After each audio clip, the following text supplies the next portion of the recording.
एक पेशेंट मेरे पास आया जिसको वेरिकोसील था और वो आते ही मुझसे पूछता है कि डॉक्टर साहब क्या वेरिकोसील की वजह से मैं कभी ज़िंदगी में पिता नहीं बन पाऊँगा। ऐसे कई पेशेंट मेरे पास आते हैं जिनको वेरिकोसील होता है और वो कई सवाल मुझसे पूछते हैं। उनकी बहुत सारी गलतफहमियाँ रहती हैं। वो काफ़ी दवाइयाँ ले चुके हैं वेरिकोसील के लिए और ठीक नहीं हो पा रहे हैं। घबराए हुए से रहते हैं, एंग्जाइटी रहती है, सही ट्रीटमेंट नहीं मिलता उनको। इसी वजह से वो हमेशा वेरिकोसील की वजह से स्ट्रेस में रहते हैं। दोस्तों, वेरिकोसील के कुछ पेशेंट्स मेरे पास आते हैं कि क्या डॉक्टर साहब वेरिकोसील में सिर्फ अंडकोश में दर्द रहता है। कुछ पेशेंट बोलते हैं कि वेरिकोसील में सिर्फ इनफर्टिलिटी होती है क्या। ऐसे बहुत सारे सवाल रहते हैं। आज मैं आपको वेरिकोसील से रिलेटेड 10 गलतफहमियों के बारे में बताऊंगा कि वेरिकोसील से रिलेटेड कौन सी 10 गलतफहमियां हैं जो कि मैक्सिमम पेशेंट के मन में रहती हैं, और उन गलतफहमियों का मैं सही जवाब दूंगा कि साइंटिफिकली राइट आंसर क्या है हर वेरिकोसील के पेशेंट के लिए, क्या गलतफहमियां हैं और उनका सही जवाब क्या है। नमस्ते दोस्तों, मैं डॉक्टर अर्पित टोंक, इंटरवेंशनल रेडियोलॉजिस्ट, लखनऊ। मैंने ऐसे ही वेरिकोसील पेशेंट को ट्रीट किया है। हज़ारों से ज़्यादा पेशेंट्स जो वेरिकोसील के मेरे पास आ चुके हैं ट्रीटमेंट के लिए, जो कि मैंने बिना सर्जरी के एक छोटी सी सुई की मदद से किया है, जिसे कहा जाता है वेरिकोसील एम्बोलाइजेशन, जिसके बारे में मैं बाद में बात करूंगा। पर अभी फ़िलहाल मैं बात करता हूँ पॉइंट बाय पॉइंट। सबसे पहले बात करता हूँ कि वेरिकोसील होता क्या है। तो दोस्तों, वेरिकोसील मतलब जो अंडकोश हैं उसमें जो नसें होती हैं वो फूल जाती हैं, उनमें डायलिटेशन हो जाता है, वो विड्थ में बढ़ जाती हैं, मोटी हो जाती हैं। और ऐसा क्यों होता है इसके बारे में मैंने एक डिटेल्ड वीडियो बनाया है वेरिकोसील का, जो आप लिंक पे देख सकते हैं, जिसमें मैंने डिटेल में समझाया है कि वेरिकोसील होता क्यों है और इनमें नसें क्यों फूलती है, उसके बारे में डिस्कस किया है। अभी हम बात कर रहे हैं शॉर्ट में कि वेरिकोसील में जो अंडकोश की नसें होती हैं वो फूल जाती हैं, खराब हो जाती हैं। तो सबसे पहले हम बात करते हैं फर्स्ट गलतफहमी। क्या वेरिकोसील हर पेशेंट में इनफर्टिलिटी करता है या बांझपन करता है? जी नहीं। हर पेशेंट जो वेरिकोसील का होता है ज़रूरी नहीं कि उसको इनफर्टिलिटी हो। जब वेरिकोसील का ग्रेड बढ़ जाता है, ग्रेड 3 या 4 हो जाता है, तो कुछ पेशेंट्स में इनफर्टिलिटी पाई जाती है। उसके लिए हम एडवाइस करते हैं कि आप एक बार सीमेन एनालिसिस करवा लीजिए। उससे पता चल जाता है कि स्पर्म काउंट या मोटिलिटी ख़राब तो नहीं हो रही है। तो हर पेशेंट में, वेरिकोसील के पेशेंट में इनफर्टिलिटी नहीं होती है। दूसरी गलतफहमी, हर वेरिकोसील पेशेंट में पेन होता है अंडकोश में? जी नहीं। मेरे पास ऐसे बहुत सारे पेशेंट आते हैं जिनका वेरिकोसील का ग्रेड 3 या 4 होता है पर उनको दर्द नहीं रहता। वो फिर आते क्यों हैं? वो इसलिए आते हैं क्योंकि उनको जब वो शादी होती है उसके बाद जब वो ट्राई करते हैं बाप बनने का तो बाप नहीं बन पाते, और जब पूरे इमेजिंग अल्ट्रासाउंड इवैल्यूएशन होता है तो पता चलता है कि वेरिकोसील है और वेरिकोसील की वजह से बाप नहीं बन पा रहे हैं, इनफर्टिलिटी हो रही है। तो ऐसे बहुत सारे पेशेंट मेरे पास आते हैं जिनको कोई दर्द नहीं रहता पर उनका ग्रेड 3 और 4 वेरिकोसील होता है और जिसकी वजह से इनफर्टिलिटी या बांझपन हो जाता है। तो ऐसा भी होता है कि कोई दर्द ना हो फिर भी इनफर्टिलिटी हो। तीसरी गलतफहमी, क्या हर वेरिकोसील पेशेंट को ट्रीटमेंट की ज़रूरत है? नहीं। वही पेशेंट जिनमें दर्द बहुत ज़्यादा है और ऐसे पेशेंट जिसमें ग्रेड 3 या 4 वेरिकोसील है, जिसमें इनफर्टिलिटी हो, स्पर्म काउंट या मोटिलिटी कम हो रही है, उनमें ट्रीटमेंट की ज़रूरत है। हर वेरिकोसील पेशेंट को ट्रीटमेंट की ज़रूरत नहीं है। चौथी गलतफहमी, क्या वेरिकोसील ट्रीटमेंट के लिए सर्जरी ही एकमात्र ऑप्शन है? बिल्कुल नहीं, बिग नो।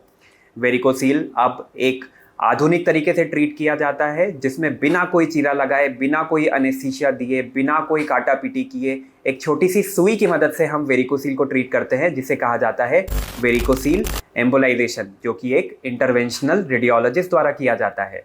तो जी, अब वेरिकोसील का ट्रीटमेंट बिना सर्जरी के एक छोटी सी सुई की मदद से पॉसिबल है। इसमें मॉर्निंग में हम प्रोसीजर के लिए पेशेंट को एडमिट करते हैं, प्रोसीजर के 2 घंटे बाद डिस्चार्ज भी कर देते हैं और पेशेंट अपना रूटीन काम उसी दिन से शुरू कर सकता है। ये फ़ायदे होते हैं वेरिकोसील एम्बोलाइजेशन के। वेरिकोसील एम्बोलाइजेशन के लिए मैंने एक डिटेल वीडियो बनाया है, इस लिंक पे आप देख सकते हैं, जिसमें आपको वेरिकोसील एम्बोलाइजेशन से रिलेटेड सारी जानकारी मिलेगी। वेरिकोसील एम्बोलाइजेशन कैसे किया जाता है उसका भी एक मैंने लाइव वीडियो बनाया है, उसको भी आप इस लिंक पे क्लिक करके देख सकते हैं, जिसमें आपको समझ में आएगा कि हम वेरिकोसील एम्बोलाइजेशन कैसे करते हैं, कितना सेफ प्रोसीजर होता है, कितना सक्सेसफुल प्रोसीजर होता है वेरिकोसील एम्बोलाइजेशन। तो दोस्तों, अभी तक हमने 4 गलतफहमियों के बारे में बात किया और उनके सही आंसर डिस्कस किए कि क्या गलतफहमी है और सही जवाब क्या है। अब हम 5वीं गलतफहमी पे आते हैं कि पांचवी गलतफहमी क्या होती है पेशेंट के मन में वेरिकोसील से रिलेटेड। और वो गलतफहमी होती है कि ट्रीटमेंट के बाद फर्टिलिटी इम्प्रूव नहीं होती क्या? बिल्कुल गलत। ट्रीटमेंट के बाद वेरिकोसील एम्बोलाइजेशन के बाद हमारे बहुत सारे पेशेंट ऐसे हैं जिनकी फर्टिलिटी इम्प्रूव हुई है, जिनके sperm counts, sperm motility better हो गया है। इसलिए अगर कोई पेशेंट जिसके स्पर्म काउंट कम हो गए हैं, मोटिलिटी कम हो गई है और वो वेरिकोसील एम्बोलाइजेशन कराता है, तो ऐसे बहुत सारे पेशेंट में हमने देखा है कि स्पर्म काउंट और मोटिलिटी बेटर हो जाती है और पेशेंट फ्यूचर में फादर बन सकता है। तो ये पांचवी गलतफहमी आपके लिए मैंने दूर किया है। अब हम सिक्स्थ गलतफहमी के बारे में बात करते हैं। वेरिकोसील सिर्फ अडल्ट एज में होता है? नहीं, गलत। वेरिकोसील एडोलेसेंट या अर्ली एज स्टेज पे भी हो सकता है। 15 से 25 साल के उम्र में वेरिकोसील काफ़ी कॉमन है और अगर हम वेरिकोसील के ट्रीटमेंट को डिले करते हैं तो हो सकता है कि धीरे धीरे पेशेंट को इनफर्टिलिटी हो सकती है। इसलिए ऐसा नहीं है कि वेरिकोसील सिर्फ अडल्ट एज में होता है, ये यंग एज में 15 से 25 साल की एज में भी काफ़ी कॉमन है और बहुत कॉमन है वेरिकोसील। अब हम बात करते हैं सातवीं गलतफहमी जो पेशेंट के मन में होती है। क्या साइकिलिंग या योगा से वेरिकोसील हो जाता है? बिल्कुल गलत। साइकिलिंग या योगा से वेरिकोसील नहीं होता, पर हाँ, अगर किसी पेशेंट को वेरिकोसील है तो हो सकता है साइकिलिंग की वजह से वेरिकोसील का दर्द बढ़ जाए, पर साइकिलिंग या योगा स्पर्श से वेरिकोसील नहीं होता। आठवीं गलतफहमी, एम्बोलाइजेशन प्रोसीजर जो होता है वेरिकोसील को ट्रीटमेंट के लिए वो रिस्की होता है। बिल्कुल गलत। वेरिकोसील एम्बोलाइजेशन एक काफ़ी सेफ प्रोसीजर होता है। इसमें कोई चीरा, कोई काटा पीटी या कोई निशान नहीं रहता, कोई सर्जरी नहीं होती, इसलिए ये पेशेंट के लिए काफ़ी सेफ प्रोसीजर होता है। इसमें एक पतली सी सुई से हम प्रोसीजर करते हैं, अगले दिन पेशेंट को पता भी नहीं चलता कि कहाँ से सर्जरी हुआ है, कहाँ से प्रोसीजर हुआ है। इतनी पतली सुई का घाव होता है जो कि अगले दिन ठीक भी हो जाता है। इसलिए वेरिकोसील एम्बोलाइजेशन एक काफ़ी सेफ प्रोसीजर है, एक आधुनिक मेथड है और एक वेल नोन मेथड है। अब देश विदेश में हर जगह वेरिकोसील एम्बोलाइजेशन किया जाता है काफ़ी सक्सेसफुली और इसके रिजल्ट्स काफ़ी अच्छे हैं। नौवीं गलतफहमी, वेरिकोसील के ट्रीटमेंट के बाद वेरिकोसील वापस हो जाता है? बिल्कुल नहीं। अब वेरिकोसील एम्बोलाइजेशन जो एक आधुनिक तरीका है वेरिकोसील ट्रीटमेंट का, उसमें वापस वेरिकोसील रिकरेंस या वापस होना बिल्कुल ना के बराबर होता है। काफ़ी अच्छे रिजल्ट्स हैं, सर्जरी से बेटर रिजल्ट्स होते हैं। जो वेरिकोसील की सर्जरीज होती थी उससे काफ़ी बेटर है वेरिकोसील एम्बोलाइजेशन ट्रीटमेंट के लिए और इसके रिजल्ट्स काफ़ी अच्छे हैं। रिकरेंस काफ़ी कम है, दोबारा होने के चांसेस बिल्कुल ना के बराबर होते हैं वेरिकोसील के। और मैं आता हूँ अब 10वीं और सबसे बड़ी गलतफहमी, वेरिकोसील होने के बाद ज़िंदगी में कभी बाप नहीं बन पाएंगे। ये बिल्कुल गलत है। पहली बात तो हर वेरिकोसील पेशेंट में इनफर्टिलिटी नहीं होती। ऐसा ज़रूरी नहीं है कि अगर आपको वेरिकोसील है तो आपको इनफर्टिलिटी होना ही है, ऐसा बिल्कुल नहीं है। और दूसरी बात, अगर आपके स्पर्म काउंट या स्पर्म मोटिलिटी कम भी हो गई है वेरिकोसील की वजह से, तो वो वेरिकोसील एम्बोलाइजेशन ट्रीटमेंट के बाद फिर से बेटर हो सकते हैं। इसलिए ये गलतफहमी है कि वेरिकोसील होने के बाद कभी बाप नहीं बन सकते, बिल्कुल गलत।